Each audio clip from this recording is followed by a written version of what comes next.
Davlatimiz rahbari o'tkazgan aholi murojaatlari bilan ishlash tizimini takomillashtirish yuzasidan videoselektor yig'ilishida har bir rahbar oldiga murojaatlar bilan tizimli, samarali ishlash topshirig'ini qo'ydi.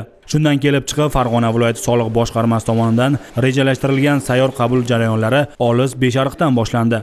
Boshqarma boshlig'ining sayyor qabulida beshariqliklardan tashqari Qo'qon shahri, Furqat hamda O'zbekiston tumanlaridagi fuqarolar va tadbirkorlarning murojaatlari tinglandi.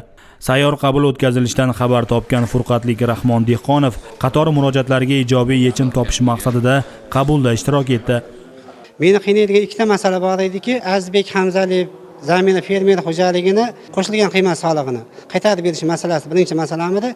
Ikkinchi masala Furqat Kinavida MCH'ni 23-yil mol mulk solig'ini qayta hisob-kitob qilib berish bo'yicha men o'zimni savolimni rahbariga yetkazdim-da, bu ikkala masala bo'yicha ham xudo xolasa ijobiy xulosa oldim. Qo'shilgan qiymat solig'i summasi 3 kun ichida qaytarib berishligi inobatga olindi.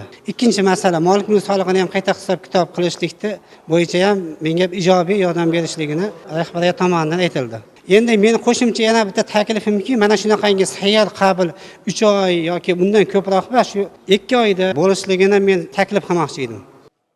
Qabul davomida yer va mol mulk soliqlari, qo'shilgan qiymat solig'i, soliq hisobotlari, ortiqcha to'lovlarni boshqa soliq turiga o'tkazish deklaratsiyasi, inkasso topshiriqlarini chaqirib olish kabi masalalar yuzasidan murojaatlar qilindi.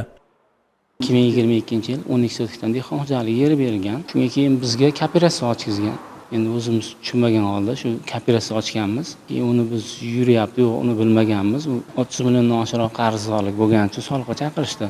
Bugun sayyor qabulga keldim. Ishlamaganligi sabablarini aytdim. Qayta hisobotimni qabul qilib ijobiy ko'rib chiqadiganman. Natijada 30 milliondan oshiq qarz solig'im yo'qoldi.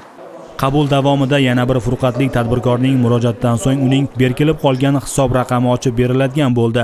Shu kunning o'zida aksariyat murojaatlarga ijobiy yechim topishga alohida e'tibor qaratildi. Qo'shimcha o'rganish talab etadigan murojaatlar soliq boshqarmasining mas'ul xodimlariga biriktirildi hamda ijrosi nazoratga olindi.